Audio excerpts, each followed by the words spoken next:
আসসালামু আলাইকুম। Smart sell চ্যানেলের পক্ষ থেকে সবাইকে জানাই সাদর সম্ভাষণ।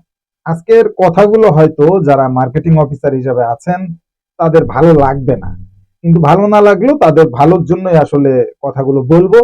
প্রথমত, আমরা একটা জিনিস ম্যাক্সিমাম মার্কেটিং অফিসাররাই করে থাকি, সেটা হলো অন্যের দোষ ধরা, অন্যের ভুল ধরা। যেমন আমি নিজে দেখেছি, আমি যখন ম্যানেজার হিসেবে ছিলাম তখন দেখেছি যে মার্কেটিং অফিসার যারা, তারা কি করতো, তারা ম্যানেজারের ভুল ত্রুটি খুঁজে বের করতো এবং সেটা নিয়ে গসিপিং করতো, আলোচনা করতো। কেউ কেউ আরএসএম এর ভুল ত্রুটি নিয়ে গসিপিং করতেছে, আলোচনা করতেছে। কেন ভাই, কেন নিজে পারতেছেন না? সেই জায়গাটাই একটু নজর দেন যে আমার সেলস কেন হচ্ছে না, আমার অ্যাচিভমেন্টটা কেন হচ্ছে না, সেটা না করে এই যে যে বিষয়টা আপনার হাতে নেই, কে কি করলো সেটা কানে দেওয়ার দরকারটা কি, কোন কলিগ করলো না, কোন কলিগ করলো, এটা তো দেখার ইস্যু না। যেমন মনে করেন, একজন মার্কেটিং অফিসারের কর্তব্য কি, যে সঠিক টাইমে যাতে কালেকশনটা চলে আসে। এখন পাশের টেরিটরির যে সে হয়তো সঠিক টাইমে কালেকশনটা দিতে পারছে না, একটু পেন্ডিং হচ্ছে, তো আপনার করণীয় কি, যে সে ডিলে করতেছে আপনিও ডিলে করবেন? সে টাকা উঠাইতে পারতেছে না, যে কোনো একটা ঝামেলায় পড়েছে, তার কারণে তো টাকাটা উঠাইতে পারতেছে না। এখন আপনিও সেই সুবিধাটা চাইবেন। হয়তো আপনি ইজিলি টাকাটা উঠাইতে পারতেছেন, কিন্তু সেটা নিয়েও আপনি বলতেছেন যে অমুক তো দিচ্ছে না, তাহলে আমার উপরে এত প্রেশার কেন?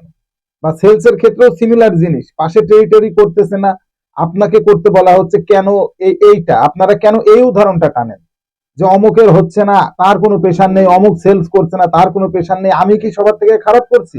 ভাই, এই সব থার্ড পারসন সিঙ্গুলার আলাপ আলোচনা গুলো মাথার থেকে ছেড়ে ফেলাতে হবে যদি আপনি সেলস বা মার্কেটিং এর জবে কন্টিনিউ করতে চান, সেলস বা মার্কেটিং এর জবে বড় কিছু হতে চান। তাহলে এই ধরনের নেগেটিভিটি আপনার মাথা থেকে ঝেড়ে ফেলে দিতে হবে, একেবারে ডাস্টবিনে ফেলে দিতে হবে। একটু আয়নার সামনে দাঁড়ান না ভাই, দাঁড়িয়ে একটু দেখেন যে আজকে আপনি সারা দিনে আর কত কাজ করতে পারতেন। আজকে সারা দিনে যে কাজগুলো করেছেন এর ভিতরে ভুল হয়েছে কোন কোন জায়গাগুলো, একটু ঘুমানোর আগে 5টা মিনিট চিন্তা করেন যে প্রোডাক্ট প্রমোশন করেছেন, ভালো হয়নি, আরেকটু ভালো করে যদি প্রোডাক্ট প্রমোশন করা যেত। বা আপনি যে কোম্পানিতে আছেন সেই কোম্পানির যে প্রোডাক্ট সেল করতেছেন সেই প্রোডাক্ট সম্পর্কে আপনি কতটুকু জানেন, বা আপনার ভুলগুলো আপনি একটু ডায়েরিতে লেখেন। দেখবেন ভাই, ডায়েরির পেজ ভরে যাবে, কারণ আপনি অনেক কিছুই জানেন না। তখন বুঝবেন যে আসলেই তো তাই, আমিই তো অনেক কিছু জানি না। সুতরাং অন্যরা কি করলো, ম্যানেজার কি করলো, জোনাল হেড কি করলো, এইগুলো বাদ দিয়ে যদি নিজের ডেভেলপ করা যায়, নিজের স্কিলটাকে যদি ডেভেলপ করতে পারেন, তাহলে যে কোম্পানিতে আছেন সেখানে আপনার ভ্যালু যদি তারা নাও দেয়, অন্য জায়গায় কিন্তু আপনার ভ্যালু আছে। কারণ স্কিল, নলেজ এগুলো কেউ নিতে পারবে না আপনার কাছ থেকে ভাই, কেউ নিতে পারবে না।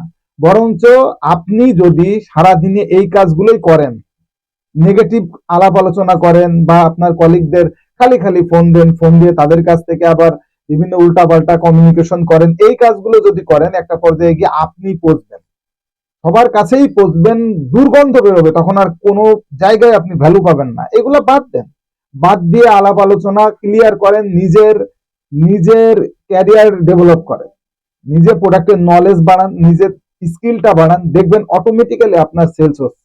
হতে পারে 1-2 মাস আপস এন্ড ডাউন হতে পারে, কিন্তু রেগুলারলি দেখবেন যে ভালো আপনার সেলসটা হচ্ছে যদি নিজের কাজটা করেন। নিজের ভুলটা একটু আয়নায় দেখেন যে আমি আর কি করতে পারতাম, আর কি মার্কেট মার্কেট প্রমোশনের জন্য আর কি করা যায়, তাহলে আমার আর করণীয় কি কি। আপনার যা যা প্রয়োজন সেগুলো ডিমান্ড করেন ম্যানেজারের কাছে, জোনাল হেডের কাছে। তাদের ভুল ভাল ধরতে যান না ভাই, তারা আপনার সিনিয়র ভাই, তারা ওইগুলো করে করে আপনার এখানে আসছে।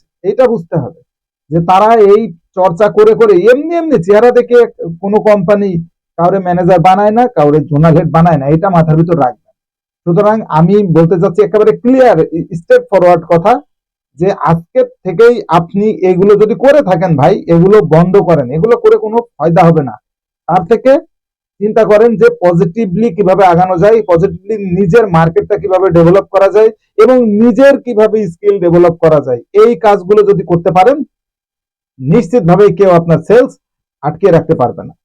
আশা করছি ভিডিওটি আপনাদের অনেক ভালো লেগেছে। ভিডিওটি ভালো লেগে থাকলে লাইক, কমেন্টস এবং শেয়ার করবেন, আর আপনার কলিগদের মাঝে এই ভিডিওটি শেয়ার করে দিবেন যাতে তারাও এই বিষয় সম্পর্কে জানতে পারে। আজকের মতো বিদায়, দেখা হবে পরবর্তী ভিডিওতে। সেই সময় পর্যন্ত সকলে সুস্থ থাকুন, ভালো থাকুন। আল্লাহ হাফেজ।